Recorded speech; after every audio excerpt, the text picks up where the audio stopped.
Smart 24, driving business.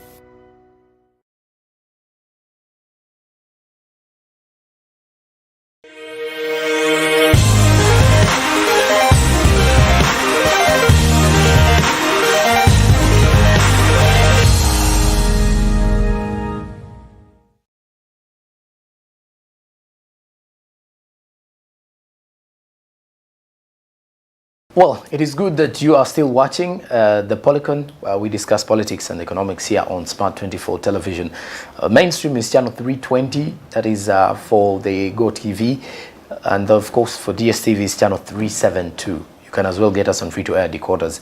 Then for the online platforms, you can download the Smart Digital app where you can stream Smart 24 TV, Smart FM and NBS Cordell wherever you are, so that you can get up to speed with business information, entertainment, and then as well as the political and social aspects of the country, both local and international, obviously, and in regards to discussions that affect you as a Ugandan and any normal citizen out there. But as we continue here on the show today, we are analyzing and assessing pretty much the NRM Manifesto.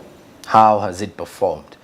What are the key considerations to look at in the next few years?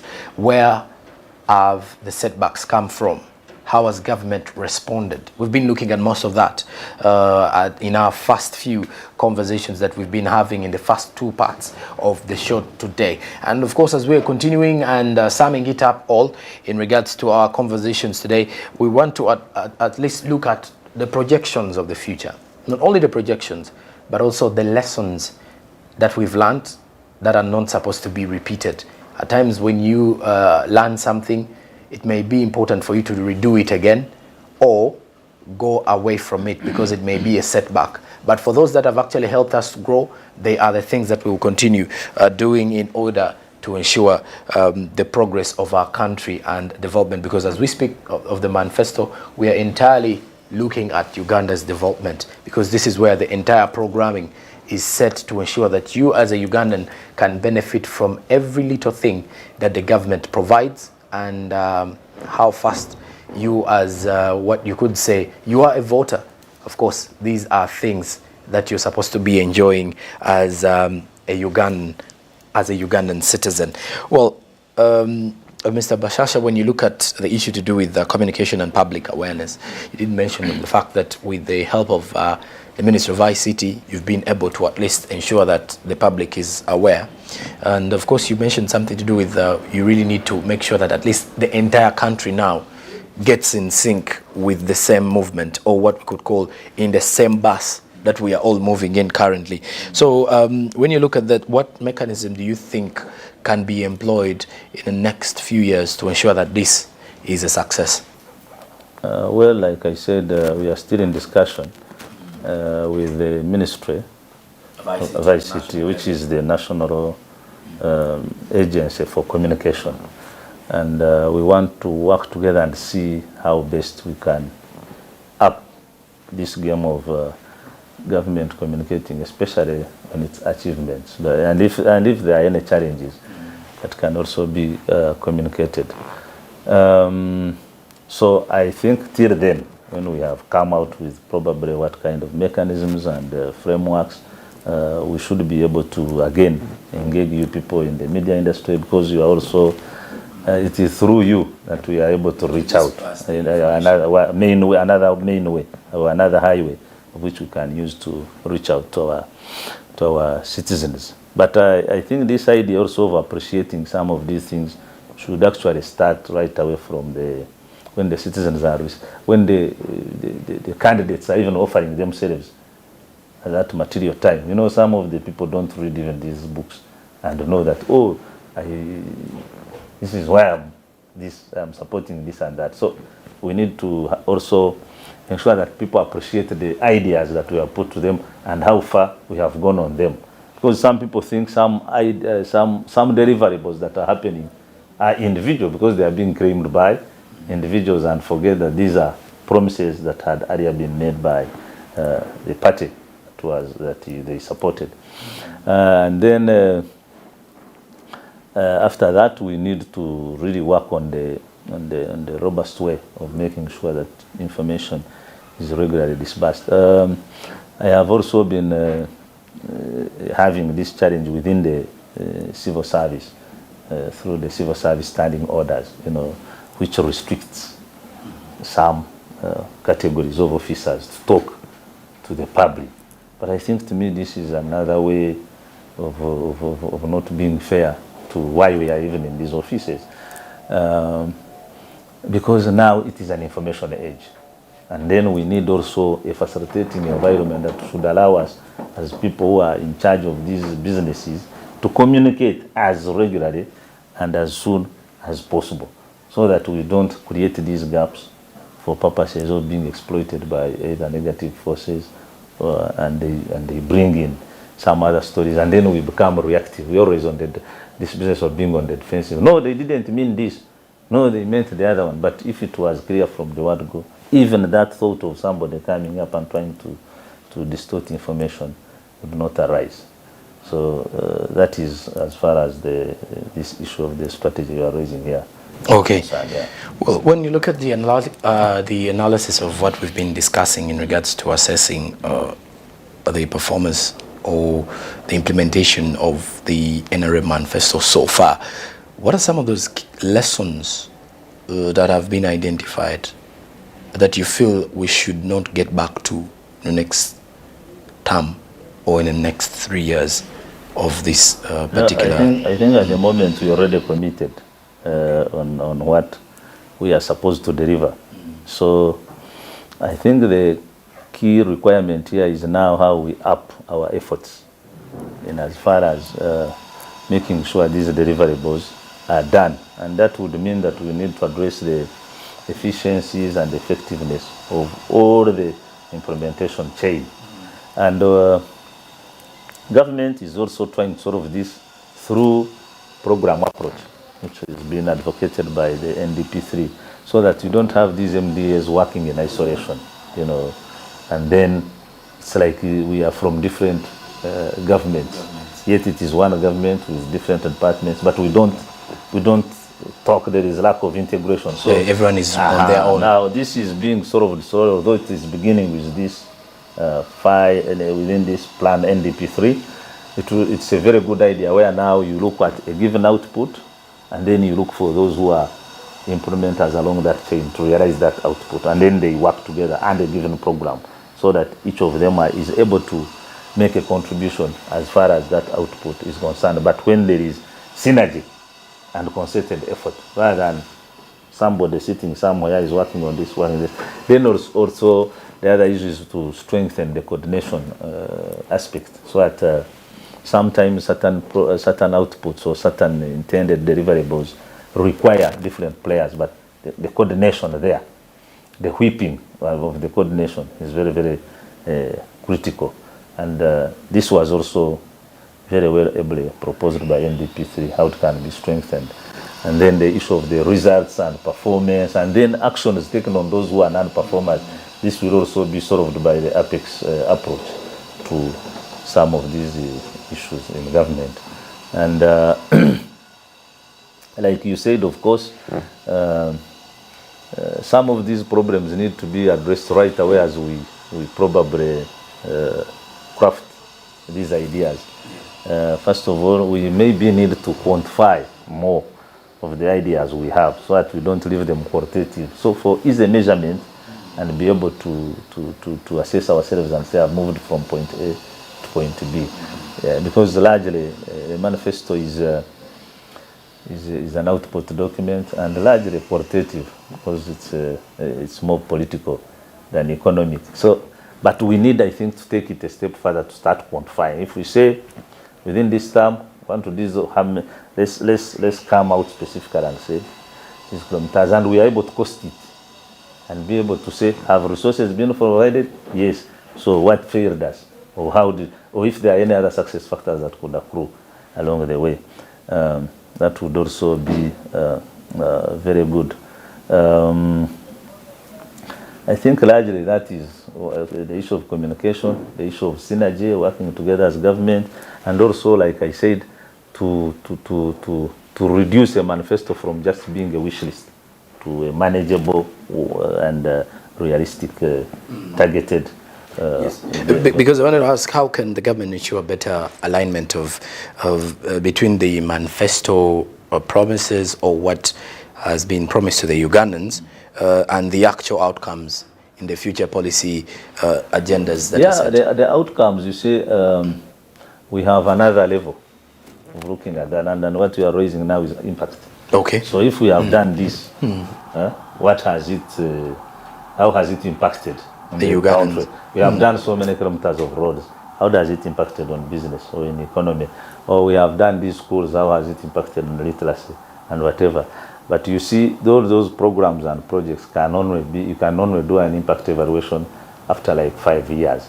But I think we have bodies within government which are able to do these studies and be able to see how far we have moved. And all these many programs, when they come to implementation level by the different MDAs, they have an M&E framework which should be able to pick the other aspects also of the impact, and then, you know, can even inform the planning process of the next formations. Okay. Yeah. Corruption has been a very huge setback. In your own opinion, how are we going to deal with this one? We are dealing with it, by the way. I'm not ruling that out, but how are we going to deal with it to comfortably curb it down? Because it does seem like once we are done with this case, a certain case is reported, and this time around in top government offices, which at the end of it all is painting a different image of the manifesto or what the NRM government had set up at the start of this particular presidential term. Yeah. I would say that corruption is quite a complicated matter, and it has taken its toll also on the service delivery of this country. And of course, when we talk corruption here, the first mindset shift goes to those who are in public service.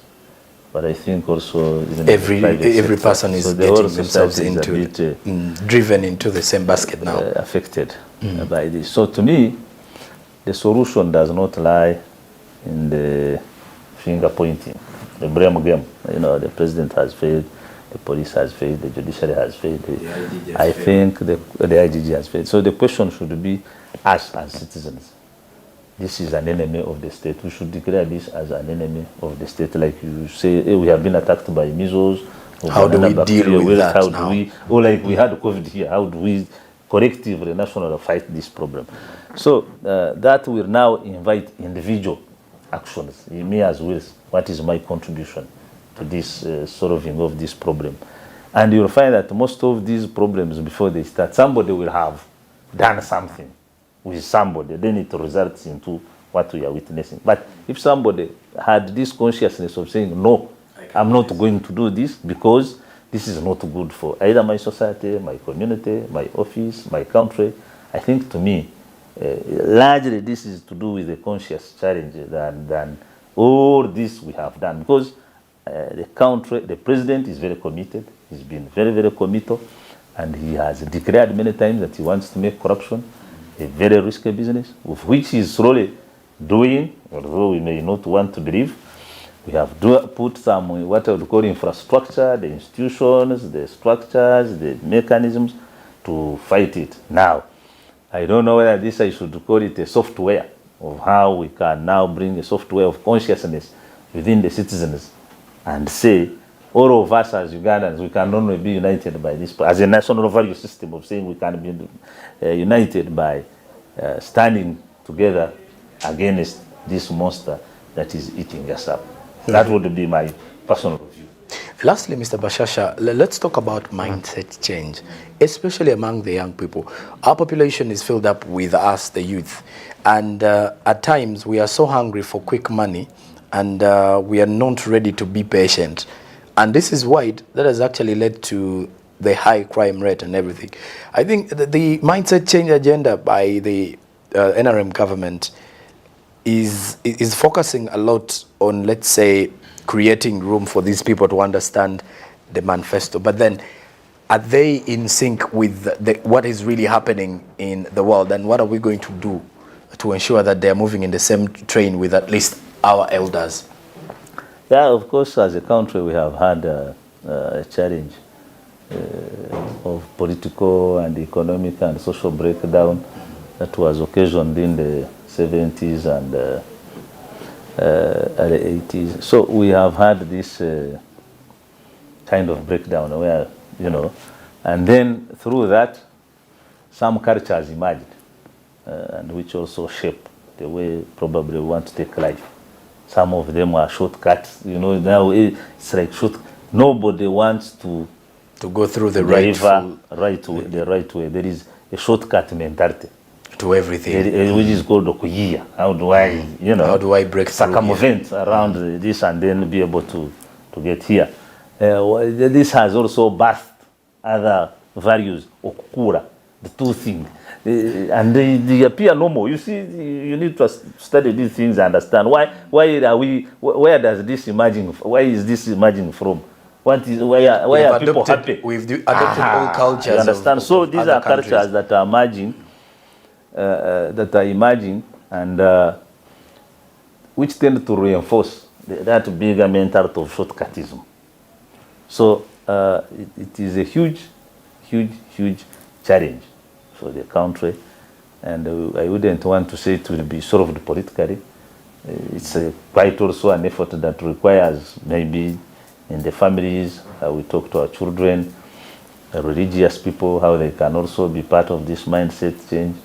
Then the politicians, then us who are in these offices, and it is also part, which should be part of the national conscious agenda, which tries to rebuild the value system, so that our children can understand that, you know, to get here, I need to work hard. There must be some effort, some part of sweat that is needed here, and then it can lead me here. And you know, even when we were growing up, it was also very clear that if you don't work, you don't eat. True. And now you no longer need to work, but you can always find yourself eating. So these are the. The president said even a fool can survive in the economy. Well, that is because of the abundance of the natural resources. It may not have to do with this, but you won't have to struggle. We are talking of a situation where certain achievements must have gone through this kind of process, so that you don't just jump or leap and get here when you have not gone through. Because even when you are there, you're not to be able to appreciate. Then that can because now, you didn't go through the situation. Now when you go through these situations channels and get there the right way, then that's when we shall also enjoy what we call sustainability. Those people will be able to manage those positions. There will be no levels of excitement.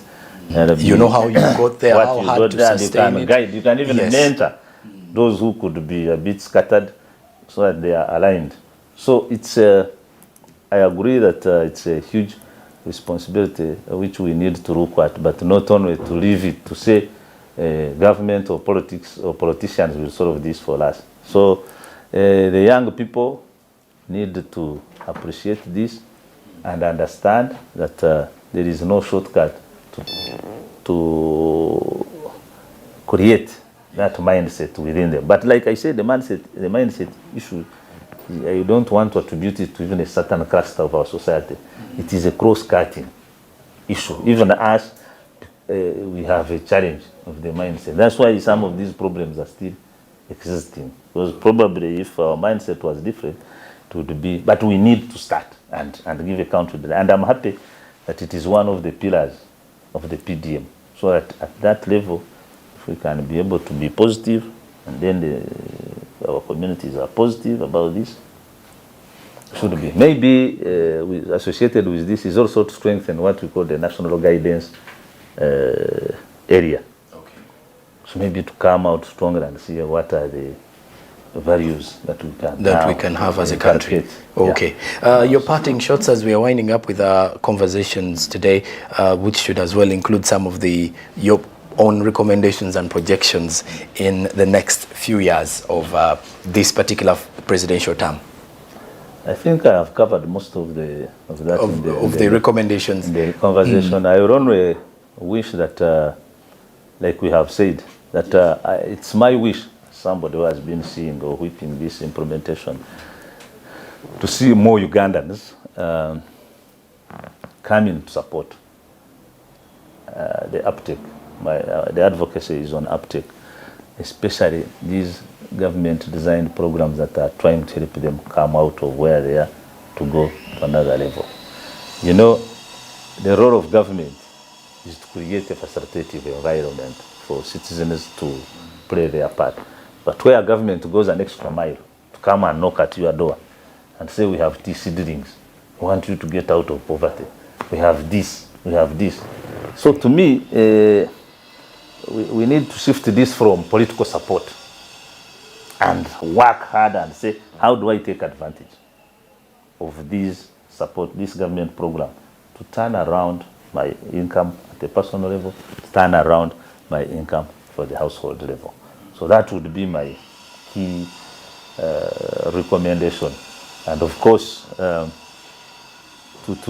also emphasize the issue that us who are in this service and responsible positions, we need to be patriotic and live to the missions and expectations of the mandates of why we were given those responsibilities.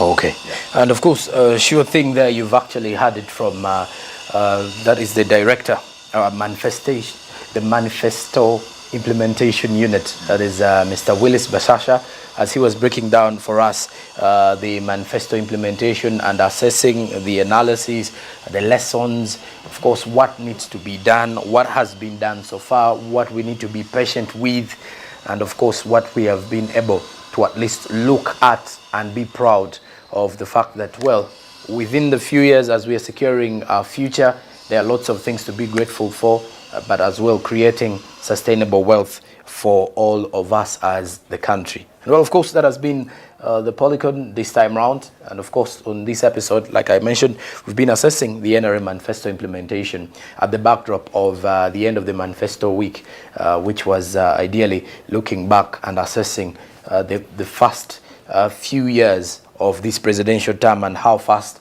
the NRM government has been able to implement here and there. This particular manifesto that we've been analyzing is one of 2021 to 2026, but not only that, we've also looked back at the other kind of lessons we've learned from the previous years or previous terms, 2016, 2021, 2011, 2016, 2006, 2011, name them. Of course, we've seen growth, development, and we're still seeing the same of that.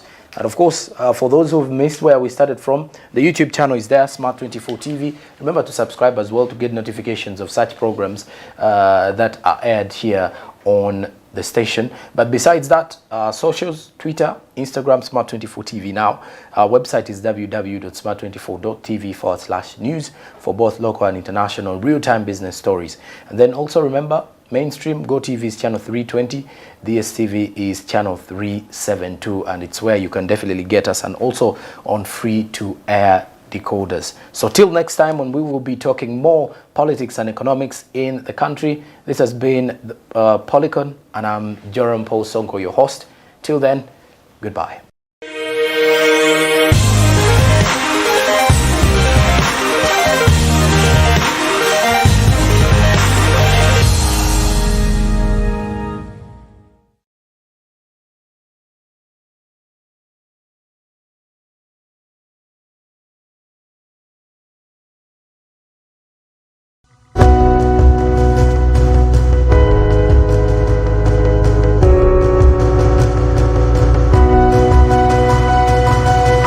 Smart 24, driving business.